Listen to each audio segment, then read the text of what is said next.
Después de 7 años viviendo de favor en la casa que yo misma compré, mi nuera y mi hijo celebraron que, según ellos, habían ganado 87 millones en la lotería. A la mañana siguiente, Tania lanzó mis cosas por la ventana y con una crueldad que todavía me arde gritó: «Ya no necesitamos tu caridad. Vete a un asilo a morir». Yo solo respiré hondo y pregunté con calma: «¿Alcanzaste a leer el nombre escrito en el reverso del billete?» «Me llamo Clara, tengo 62 años y jamás imaginé que terminaría expulsada de mi propio hogar por la mujer de mi hijo, justo después de que la suerte tocara a nuestra puerta». Todo empezó un martes. Los gritos de Tania desde el primer piso me hicieron detenerme en mi pequeño cuarto del ático. «Lucas, despiértate ya», chillaba entre euforia e histeria. Oí a mi hijo correr por el pasillo y enseguida un silencio denso. Luego estallaron risas y exclamaciones. «No puede ser, no puede ser». Me asomé por la escalera. Tania temblaba con un billete en la mano mientras Lucas revisaba los números en el móvil, ambos con las mejillas encendidas. 87 millones, repetía ella. Yo sentí que el corazón se me detenía. Ese billete tenía mis números de siempre, los que llevo 2 décadas jugando, fechas de nacimiento de mi familia, y lo había dejado sobre la mesa de la cocina el día anterior. «Mamá va a enloquecer cuando se entere», alcanzó a decir Lucas, abrazándola. «No tiene por qué enterarse», respondió Tania con una sonrisa helada. «Lo encontré en la mesa, es nuestro». Aquella frase fue la primera grieta por ahí donde se asomó la verdad de lo que vendría. Esa misma tarde, cuando bajé a preparar la cena, encontré a Tania al teléfono, dando detalles a la oficina de la lotería. Sí, solo debo verificar el nombre», alcanzó a decir antes de colgar de golpe al verme. Desde entonces, ella y Lucas se pasaron los días fantaseando. Mansión nueva, coches brillantes, viajes interminables. Yo seguía cocinando, limpiando y cuidando a mis nietos como siempre, mientras ellos dibujaban su vida de millonarios. Pero algo en la mirada de Tania cambió. Dejó de ser solo fría para volverse abiertamente cruel, como si mi mera presencia le resultara insoportable. Viernes a las 6 de la mañana, el suelo me tembló con el golpe de una maleta. «Empaca, Clara, hoy te vas», soltó sin mirarme. «Ya no necesitamos tu caridad, somos millonarios». «Esta es mi casa», alcancé a decir. «Era», me corrigió justo cuando Lucas bajó con el gesto tenso. «Mamá, es mejor que cada quien tenga su espacio», murmuró, sin atreverse a sostenerme la mirada. Entonces Tania subió a mi cuarto y comenzó a arrojar por la ventana mi ropa, mis libros, mis fotos, ante los ojos de los vecinos. «No necesitamos la caridad de nadie», gritaba. «Que se vaya a un asilo». Mis nietos lloraban en la ventana, Lucas inmóvil en la puerta. Reuní lo que pude con la poca dignidad que me quedaba y pedí un taxi. Antes de cerrar la puerta, Tania intentó despedirse con falsa dulzura. «Aprende a agradecer lo que hicimos por ti». Yo solo pregunté suave y claro: «¿Leíste el nombre en el reverso del billete?» Vi cómo por un instante su sonrisa se quebraba. Mientras el taxi se alejaba, por primera vez en mucho tiempo sonreí. Acababan de cometer el peor error posible. El apartamento que encontré esa tarde era triste. Un estudio diminuto en un edificio viejo, con manchas de humedad en el techo, y el olor penetrante de comida frita del restaurante chino de abajo. Me senté en la única silla de plástico que había quedado y lloré. No por tristeza, sino por rabia. Rabia contra mí misma por haber sido tan ingenua, por pensar que el amor de una madre sería suficiente para mantener unida a mi familia. Todo había comenzado 10 años atrás, cuando Lucas me presentó a Tania. Ella era una joven de 25 años, bonita, encantadora, que parecía adorar a mi hijo. Yo acababa de perder a Roberto, mi esposo, durante 4 décadas, y Lucas era lo único que me quedaba. Al principio, Tania me colmaba de atenciones. Me llamaba Mamá Clara, me traía flores, decía que nunca había tenido una figura materna cariñosa. Yo me derretía con esas muestras de afecto. Sentía que alguien me valoraba.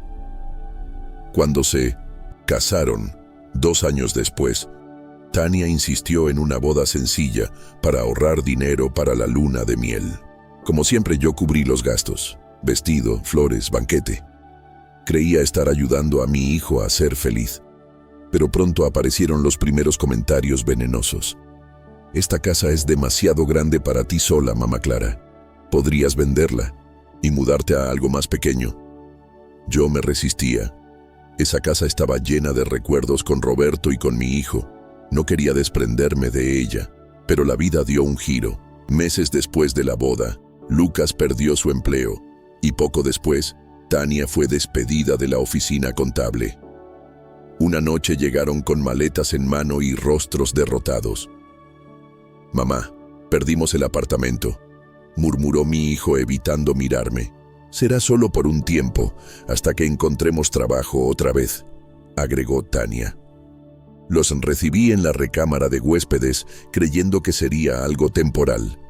Pero ese tiempo se convirtió en un mes, luego en 3 y después en un año. Siempre aparecía una excusa: un embarazo, la necesidad de ahorrar, o que Lucas debía estudiar para certificarse. Durante esos primeros años me convencí de que estaba cumpliendo con mi deber. Cocinaba, limpiaba, cuidaba a los nietos recién nacidos. Sentía que aún era útil. Pero poco a poco Tania dejó de verme como suegra y empezó a tratarme como sirvienta. «Clara, se acabó la leche. Clara, lava la ropa de los niños. Clara, ¿por qué no está lista la comida?». Jamás un por favor, nunca un gracias. Cuando intentaba reclamar un poco, Tania suspiraba teatralmente. «Ay, Mamá Clara, pensé que te gustaba sentirte útil. No queremos que te sientas una carga». Esa palabra, carga, se volvió su arma favorita, recordándome a cada instante que yo supuestamente vivía de su caridad. Lucas, mientras tanto, callaba. «Mamá, dale tiempo, está estresada», decía sin hacer nada más. Pero el tiempo no hizo sino empeorar todo. Con el paso de los meses, mi lugar en la casa fue reducido aún más. Tania decidió que necesitaba una oficina y me envió al ático. «Ahí tendrás más privacidad, Mamá Clara», me dijo con fingida amabilidad. En realidad, aquello significaba aislamiento. Comer sola en la cocina después de que ellos terminaban. Ver televisión en un cuartito estrecho mientras ellos disfrutaban de la sala que yo había decorado con cariño junto a Roberto. Los domingos, familiares se transformaron en reuniones donde yo cocinaba y servía la mesa, pero no me permitían sentarme. «Los adultos necesitamos hablar de cosas importantes», decía Tania, y me mandaba a la cocina. Mis nietos, que antes corrían a abrazarme al llegar de la escuela, comenzaron a tratarme con indiferencia. «No molesten a la abuela, está ocupada», repetía su madre, hasta que lograron convencerlos de que yo no era más que la señora que limpiaba y cocinaba. Cada día me levantaba antes que todos para preparar desayunos y loncheras, me acostaba de madrugada después de limpiar. 7 años pasé así, pagando las cuentas con mi pensión de maestra jubilada, usando mis ahorros, soportando desprecios disfrazados de rutina. 7 años creyendo que aquello era normal, que se trataba de amor familiar. Todo hasta que apareció aquel billete de lotería que lo cambió todo y me abrió los ojos a la cruel verdad. Ahora, sentada en aquel diminuto apartamento, rodeada de las pocas pertenencias que habían sobrevivido a la furia de Tania, vi por fin todo con claridad. No había sido generosidad lo mío, había sido ingenuidad. No había actuado como una abuela amorosa, sino como una víctima de su manipulación. Tania, que alguna vez me llamó mamá Clara con dulzura fingida, había revelado por completo su verdadero rostro, el de una mujer dispuesta a destruirme sin remordimiento. Pero lo que ella ignoraba era crucial. Ese billete que tanto la enloquecía llevaba mi nombre escrito en el reverso con mi propia letra, como lo había hecho siempre durante 20 años. Cada semana, tras comprar mis números de la suerte, lo firmaba. Era una costumbre que Roberto, mi difunto esposo, me inculcó. Nunca olvides poner tu nombre, Clara, no sabes lo que puede pasar. Una semana después de mi expulsión, el teléfono sonó temprano. Era un abogado, James Morrison, representante de un bufete que manejaba casos de la lotería estatal. Me confirmó lo que yo ya sabía. El billete estaba registrado a mi nombre y legalmente solo yo podía reclamarlo. Sin embargo, había terceros insistiendo en que les pertenecía: Tania y Lucas.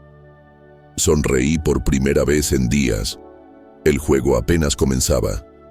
El abogado me explicó que tenía 180 días para reclamar el premio, aunque lo recomendable era no esperar demasiado, ya que las disputas familiares solían complicar todo. Le pedí un poco de tiempo. Aún estaba procesando lo ocurrido.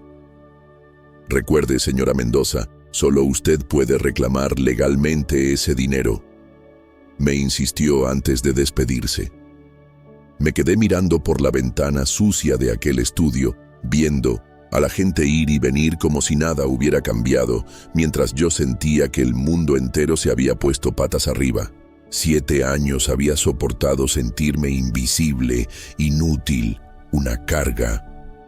Y ahora de pronto tenía en mis manos el poder de darle un giro a mi destino. 87 millones de dólares. Dinero suficiente no solo para vivir tranquila, sino para cumplir los sueños que alguna vez compartí con Roberto. El teléfono volvió a sonar. Esta vez reconocí la voz de inmediato. Tania. Hablaba con un tono empalagoso, forzadamente amable. Mamá Clara, ¿cómo estás? Escucha. Hubo un malentendido con la oficina de la lotería. Parece que alguien escribió tu nombre en el billete. ¿Habrá sido un error? Tú nunca compras lotería, ¿verdad? Mentía descaradamente. Yo compraba esos números cada semana desde hacía 2 décadas. Debe haber alguna confusión. Respondí con neutralidad. Entonces me pidió que la acompañara a firmar un papel para aclarar que el billete no era mío. El descaro me dejó sin aliento. Después de todo lo que me habían hecho, Tania tenía la osadía de llamarme como si nada hubiera pasado, como si bastara con una charla amistosa para entregarles mi premio. No puedo hacer eso, respondí firme. Su tono cambió enseguida.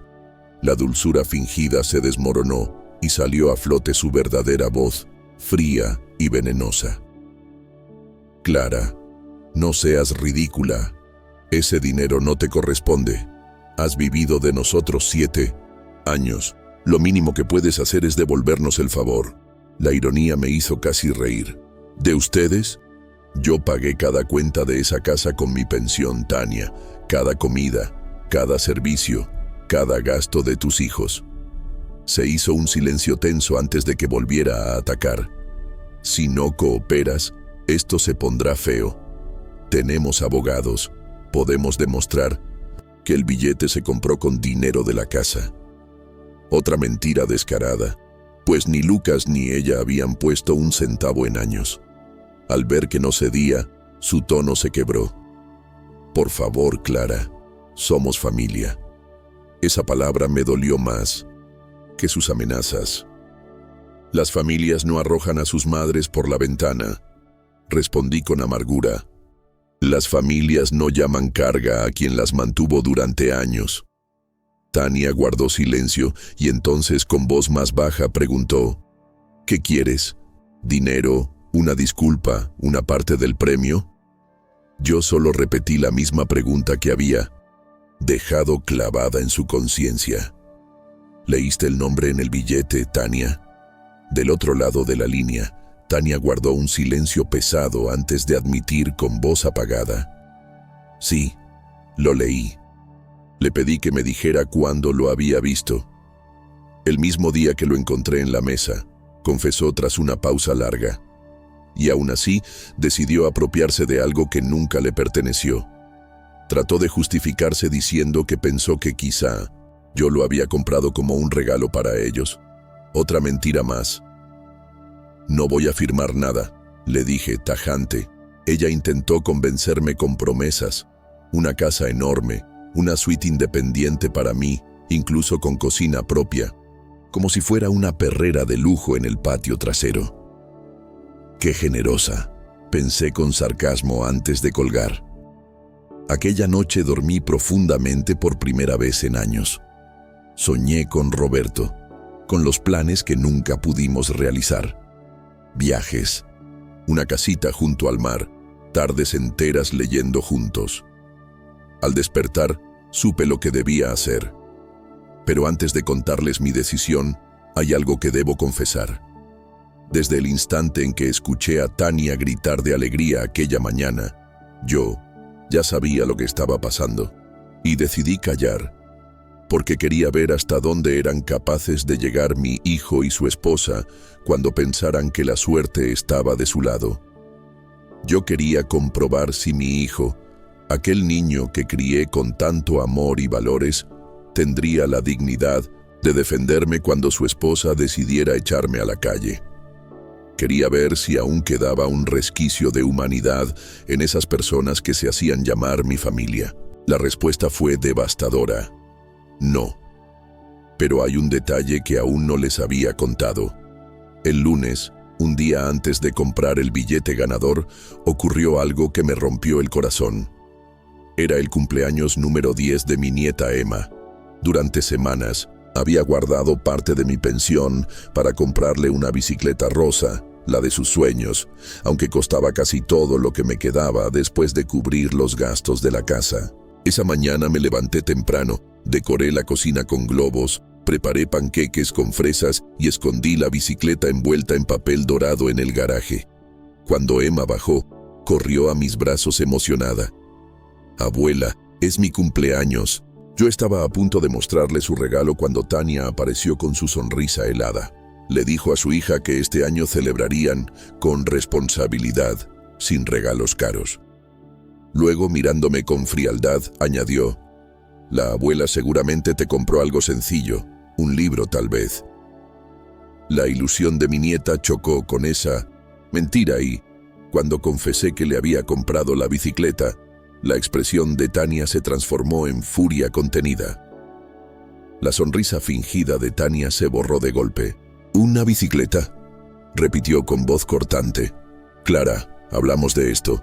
Emma no está lista para una bicicleta».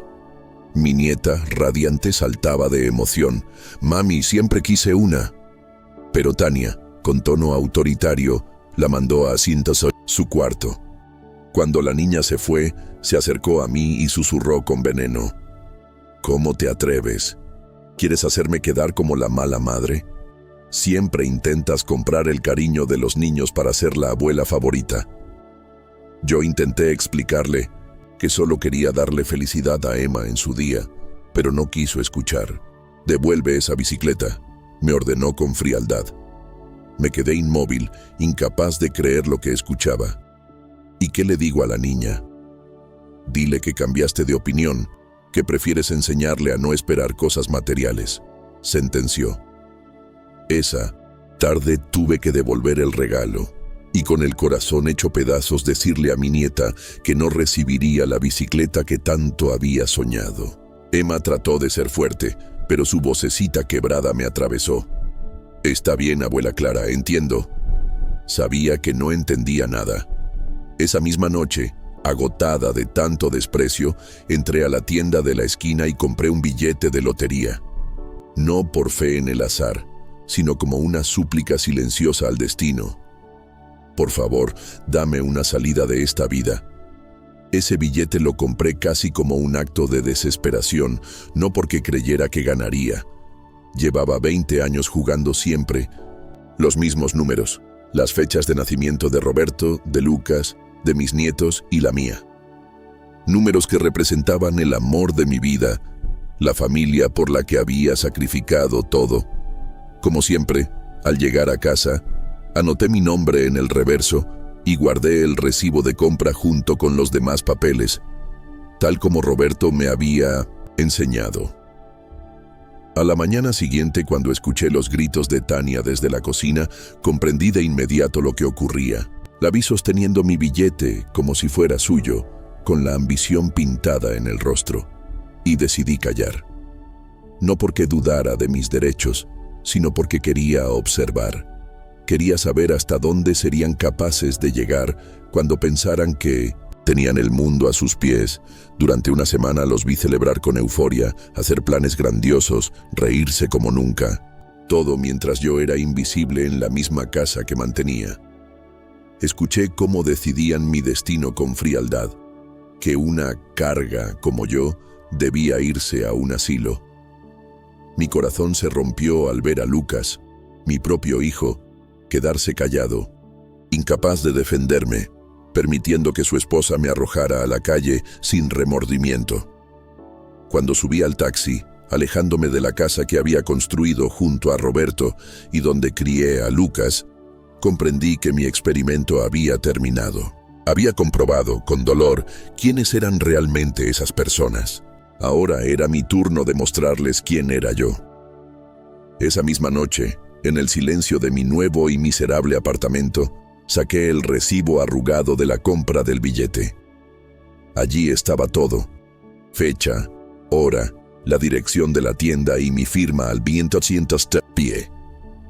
La prueba irrefutable de que ese billete era mío. Podía usarlo en cualquier momento, pero decidí esperar.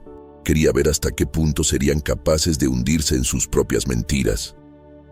Quería comprobar si había siquiera un instante de duda, un resquicio de conciencia en sus corazones.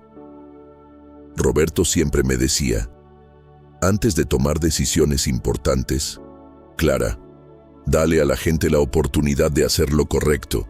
A veces sorprenden.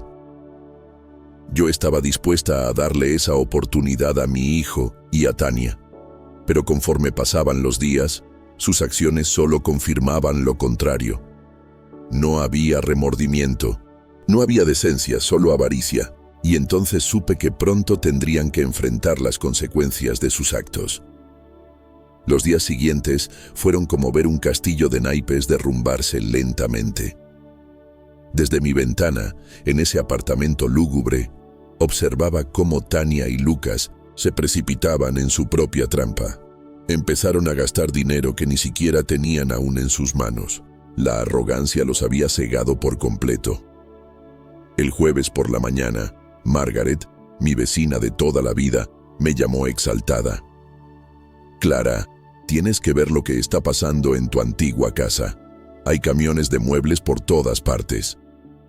Desde la distancia alcancé a distinguir un tráfico inusual en la zona. Margaret continuó. Ayer llegó un BMW nuevo y esta mañana un Mercedes. Tania anda pavoneándose en el jardín como si fuera la reina del barrio. Margaret había sido mi amiga por más de 15 años. Conocía cada detalle de mi familia y aunque nunca me lo dijo de frente, siempre noté su desaprobación hacia cómo me trataban. ¿Y Lucas? ¿Y los niños?, pregunté con el corazón encogido. Los niños se ven confundidos. Ayer Emma preguntó por ti. Le dije que estabas bien, pero parecía triste. Lucas, él se ve incómodo, como si supiera que algo anda mal, pero no se atreve a decirlo, explicó. Yo asentí en silencio. Lucas, mi hijo, siempre había sido débil frente a Tania, pero en el fondo sabía que todo aquello era incorrecto. En cambio, Tania parecía vivir en una fantasía. Margaret me contó que la había visto en el supermercado comprando botellas de champaña carísima, contándole a todo el que quisiera escuchar sobre su buena suerte y diciendo que al fin vivirían como se merecían. Esas palabras me revolvieron el estómago. Le pedí a Margaret un favor, ¿Podrías mantenerme informada de lo que ocurra en la casa unos días más? Ella, que había sido testigo silenciosa de mis años de sacrificio, no dudó. Claro, Clara, cuenta conmigo. Esa misma tarde recibí otra llamada, esta vez del abogado Morrison. Sonaba preocupado. Señora Mendoza, tenemos un inconveniente. La señora Tania Mendoza ha estado llamando insistentemente, incluso amenaza con demandar si no liberamos el intachintose premio. Afirma tener pruebas de que el billete es suyo y además nos dijo que usted está mentalmente inestable por su edad. La audacia de esa mujer no tenía límites. Dígame, ¿yo le parezco mentalmente inestable? Le respondí con ironía. El abogado sonrió. En absoluto, señora. Legalmente todo está claro. El billete le pertenece. Solo usted puede reclamarlo. Pero, ¿por qué espera tanto? Le pedí 3 días más antes de tomar mi decisión. Él aceptó, aunque me advirtió que no demorara demasiado. Esa noche, Margaret volvió a llamarme con noticias frescas. Había ido a la farmacia y se topó con Linda, otra vecina del barrio. Me contó que la noche anterior había escuchado una fuerte discusión en mi antigua casa. Según Linda, las voces de Lucas y Tania retumbaban en toda la cuadra. Lucas gritaba desesperado, «Esto no está bien, tenemos que llamar a mamá». Pero Tania lo callaba a gritos, acusándolo de débil y repitiendo que el dinero era de ellos por derecho. La sola idea de que pudieran justificar un robo apelando a los años que abusaron de mí me dio náuseas. Linda agregó que la pelea terminó abruptamente, con Tania imponiendo su voluntad como siempre, exigiendo a Lucas que no arruinara su futuro. Al colgar con Margaret, sentí una mezcla de tristeza y esperanza. Al menos mi hijo parecía dudar. Tal vez, después de tanto silencio, comenzaba a despertar. A la mañana siguiente, el teléfono sonó a las 6:30. Era Lucas. Su voz temblaba. «Rota. Mamá, tenemos que hablar. La oficina dice que el billete está a tu nombre. ¿Fuiste tú quien lo compró?» Por primera vez en semanas, mi hijo pronunciaba la pregunta correcta. «Sí, Lucas, yo compré ese billete», respondí con calma. Al otro lado de la línea se hizo un silencio largo, pesado. Finalmente murmuró, «¿Por qué no dijiste nada? ¿Por qué no me lo contaste?» Me limité a devolverle la pregunta, «¿Por qué no me preguntaste tú?» Escuché su respiración agitada, como si estuviera atrapado. «Mamá, esto es un desastre. Ya gastamos dinero, compramos muebles, Tania adquirió un auto nuevo. Incluso les dijimos a los niños que nos mudaríamos. Y ahora la oficina de lotería insiste en que solo tú puedes reclamarlo. Porque solo yo puedo hacerlo, Lucas. Es mi billete», le aclaré con firmeza. Él trató de justificarse. «Tania dijo que quizás lo habías comprado para nosotros como un regalo». Suspiré con amargura. En 7 años viviendo bajo mi techo, ¿cuándo les hice un regalo de $200? Mucho menos de 87 millones. «No», supo qué responder. Su voz se quebró. «Mamá, estamos en problemas. Tenemos deudas por las cosas que compramos. Si no reclamamos el premio pronto». Lo interrumpí. «Si no lo reclamo yo, querrás decir, porque es mío». Entonces, con voz apenas audible me dijo, «Pero somos familia». Y esas palabras me golpearon como una ironía cruel. «¿Familia?», repetí con amargura. ¿Dónde estaba esa familia cuando me echaron a la calle? ¿Dónde estaba cuando Tania arrojó mis cosas por la ventana, humillándome frente a todos los vecinos? Lucas guardó silencio, incapaz de darme una respuesta. Intentó excusarse. «Mamá, estábamos emocionados. Fue un error». «No, Lucas», lo corté. «No fue un error, fue una decisión, una elección consciente y cruel». Se escuchó un sollozo ahogado al otro lado. «¿Qué podemos hacer para arreglar esto?», preguntó finalmente, con un tono de desesperación que me sorprendió. Por primera vez en mucho tiempo, sentí una chispa de esperanza.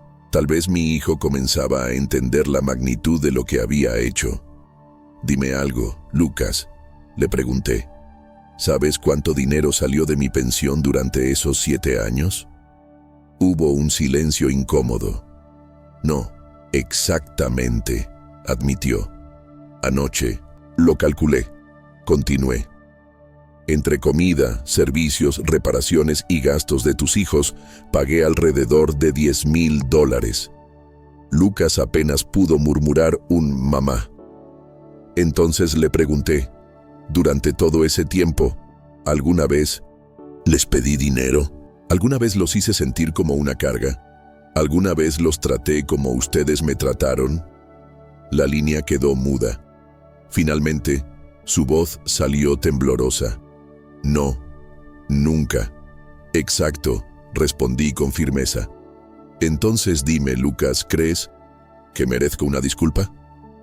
El silencio que siguió fue tan largo que pensé que había colgado. Finalmente, con voz quebrada, contestó, «Sí, mamá, mereces una disculpa, muchas disculpas. ¿Y crees que Tania también me debe una?»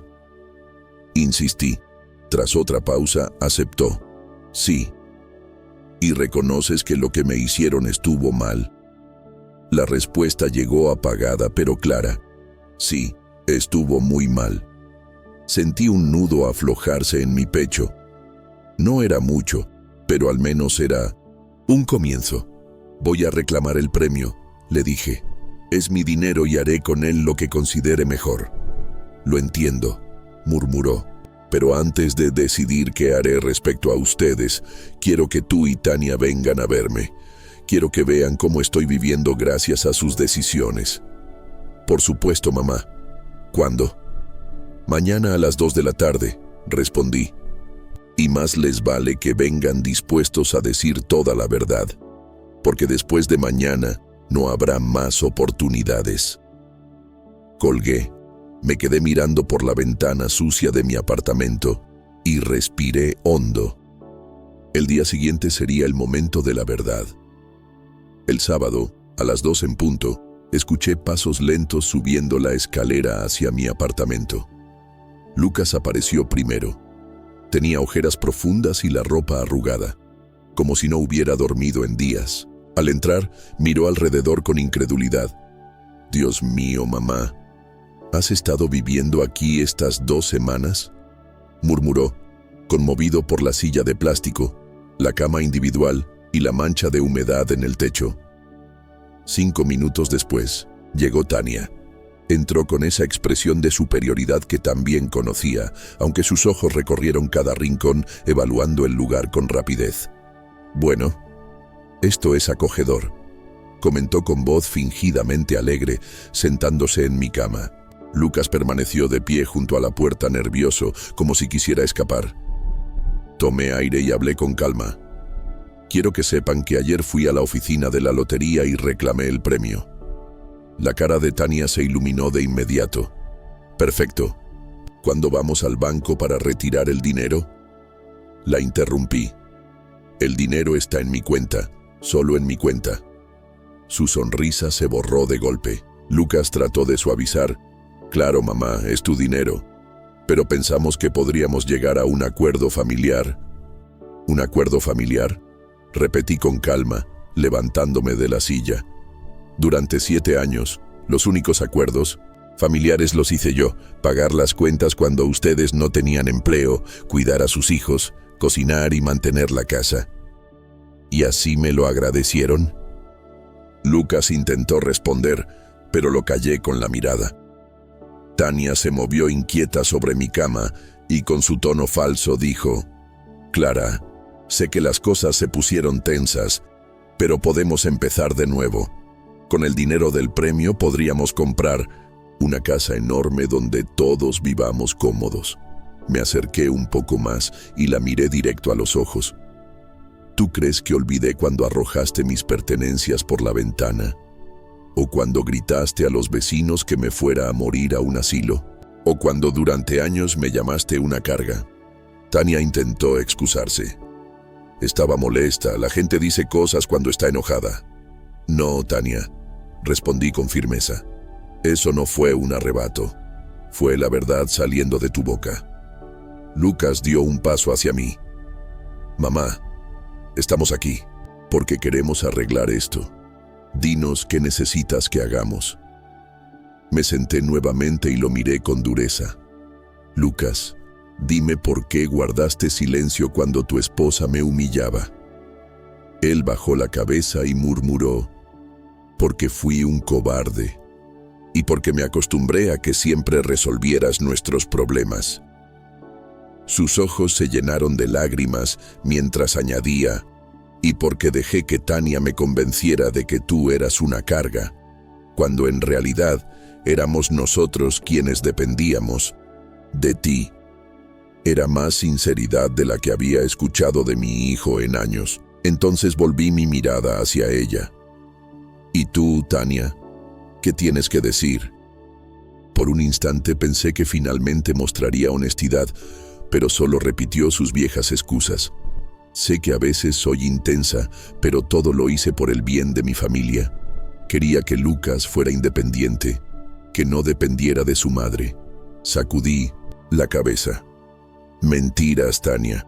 Durante 7 años dependiste de mí para absolutamente todo. Comida, techo, cuentas, hasta el cuidado de tus hijos mientras dormías hasta tarde. Yo cocinaba, limpiaba, lavaba tu ropa y pagaba tus caprichos. Pronto Lucas alzó la voz con una fuerza que me sorprendió. Basta, Tania. Ella lo miró incrédula, pero él continuó. Mamá tiene razón. No fueron favores ocasionales, vivimos de ella todo este tiempo. Y cuando supimos que el billete no era nuestro, tu primera reacción fue decir que mamá estaba loca. Eso estuvo mal. Tania se levantó indignada. No voy a escuchar más de esto. Clara, si no piensas ser razonable. Siéntate, le ordené con un tono tan firme que contra todo pronóstico, obedeció de inmediato. Me enderecé en la silla y hablé con calma, pero con una firmeza que no admitía discusión. Voy a decirles exactamente lo que ocurrirá. Me mudaré de este lugar miserable y compraré una casa bonita, en un sitio tranquilo, lejos de aquí. Vi cómo los ojos de Tania se iluminaron de inmediato, convencida de que aún la incluiría en mis planes. Lucas, continué, mirándolo fijamente, si quieres volver a tener una relación conmigo, tendrás que ganártela, no con palabras, sino con acciones a lo largo de los años. Mi hijo asintió con lágrimas en los ojos. Haré lo que sea necesario, mamá. Empezando por esto, proseguí. Les daré dinero para cubrir las deudas que generaron con sus compras impulsivas. No porque lo merezcan, sino porque no. Quiero que mis nietos paguen las consecuencias de sus errores. Lucas sollozó. Gracias, mamá. Gracias. Pero levanté la mano para detenerlo. Ese dinero viene con condiciones. La primera, tú y Tania van a divorciarse. El silencio que siguió fue abrumador. Tania saltó indignada. ¿Qué? No puedes exigir eso. Sí puedo, respondí firme. Es mi dinero y estas son mis reglas. Lucas tartamudeó. Pero mamá, ella es mi esposa, la madre de mis hijos. Lo miré con dureza. ¿Y yo qué soy, Lucas? Lucas se quedó mudo ante mi pregunta. Bajó la cabeza, incapaz de sostener mi mirada. Yo continué. Durante 10 años esta mujer me trató como basura, me humilló y me manipuló, y tú lo permitiste. ¿Quieres seguir a su lado? Eso significa que eliges quedarte con alguien que abusa de tu madre. ¿Eso es lo que quieres? Lucas titubeó. Pero los niños estarán mejor sin una madre que les enseña a despreciar a su abuela. Tú puedes ser un buen padre, Lucas, pero jamás serás un buen hijo mientras permanezcas con ella. Tania estalló. Esto es chantaje emocional. No puedes destruir un matrimonio solo porque tienes dinero. Me incliné hacia ella y respondí con frialdad. Yo no destruyo nada. Ustedes destruyeron su matrimonio el día que me echaron de mi casa. El día que eligieron la avaricia en 1900 lugar del amor. Lucas, le exigí, di algo. y por primera vez en años vi determinación en los ojos de mi hijo. «Mamá tiene razón», declaró con voz firme. «Tania, has sido cruel con ella durante demasiado tiempo, y yo lo permití porque era más fácil callar que enfrentarte. Pero estuvo mal. Quiero el divorcio».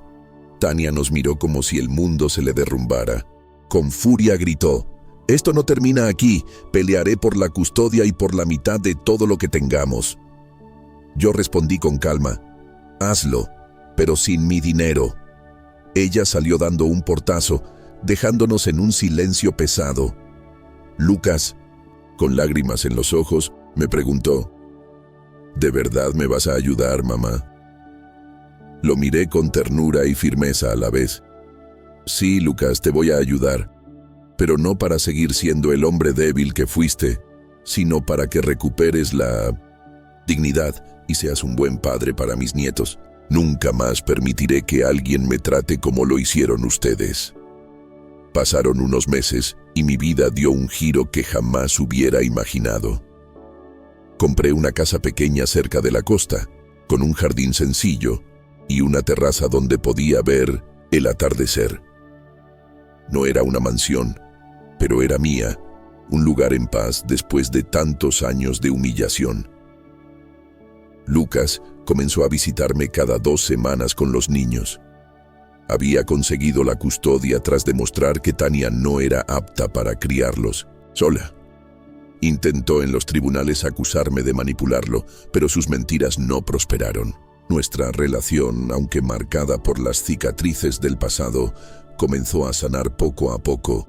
Emma, mi nieta, al fin tuvo su bicicleta, azul y brillante, elegida por ella misma para su cumpleaños número 11. Cuando la abrazó emocionada, me preguntó con inocencia: «Abuela, ¿por qué mami ya no vive con nosotros?». Le respondí con suavidad: «Porque a veces los adultos toman decisiones que lastiman a quienes aman y luego deben enfrentar las consecuencias. Tú nos perdonas, abuela».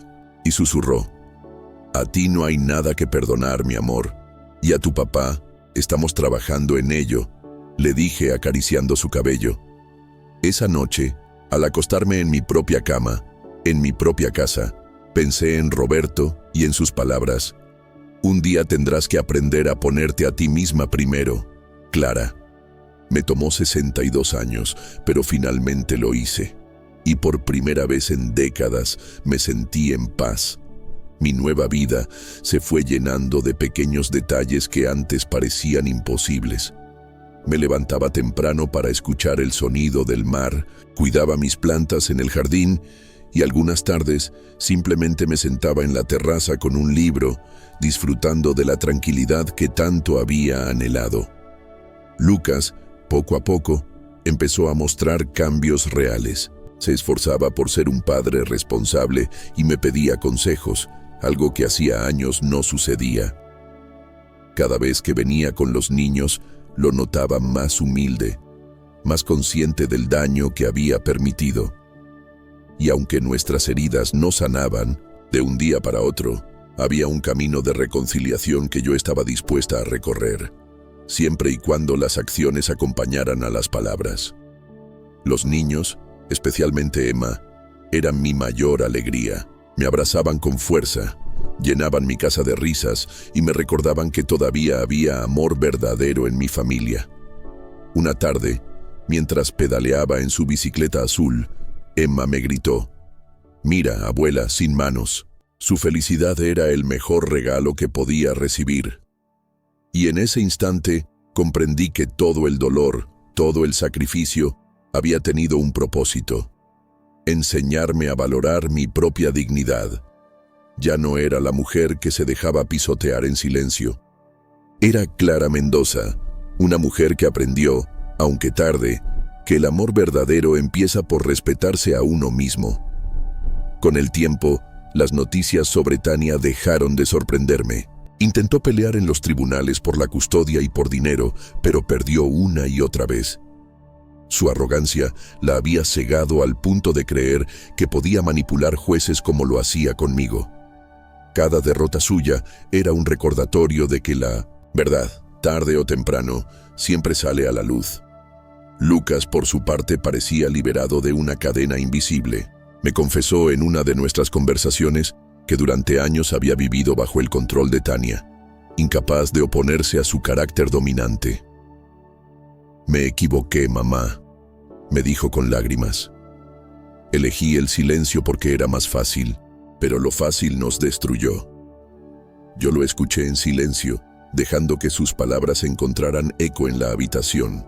No le respondí con reproches, sino con una mirada firme, la de una madre que había sufrido, pero que aún estaba dispuesta a darle a su hijo la oportunidad de redimirse. Por primera vez en mucho tiempo, sentí que Lucas comprendía lo que significaba ser responsable no solo como padre, sino también como hijo.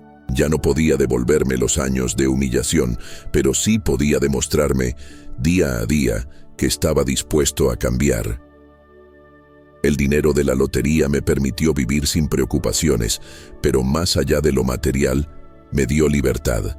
Libertad de decidir, de no depender de nadie y de levantarme cada día sin sentirme una carga. Compré libros, viajé a algunos lugares que siempre soñé visitar con Roberto y hasta me di el lujo de donar a causas que realmente me importaban, ayudando a otras personas mayores que, como yo, habían sido olvidadas por sus propias familias. Sin embargo, lo más valioso no fue lo que adquirí, sino lo que recuperé. Mi voz. Ya no era la mujer que callaba para evitar conflictos, ni la que se sacrificaba en silencio. Aprendí que amar a tu familia no significa permitir abusos y que la gratitud no puede forzarse con chantajes. Lucas comenzó a demostrar con hechos que quería reconstruir lo que había roto. Venía a arreglar cosas en mi casa, me acompañaba al médico y, lo más importante, nunca dejaba que los niños me faltaran al respeto. Ver a mis nietos abrazarme con cariño sincero era la prueba de que todavía quedaban semillas de amor que podían crecer en terreno fértil.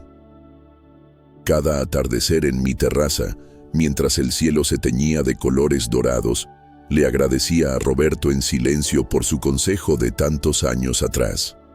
Aprende a ponerte primero, Clara. Finalmente lo había hecho. Un día, mientras Emma jugaba en el jardín, me preguntó algo que me conmovió profundamente. «Abuela, ¿tú eres feliz ahora?» La miré con ternura y le respondí: «Sí, mi amor, soy feliz porque estoy en paz». Esa respuesta me salió del alma. Ya no necesitaba lujos ni reconocimientos, solo la certeza de que había recuperado mi dignidad. Lucas, aunque aún cargaba con la culpa de lo ocurrido, empezaba a encontrar su camino. Consiguió un empleo estable y poco a poco aprendía a hacerse responsable de sus hijos sin depender de nadie más.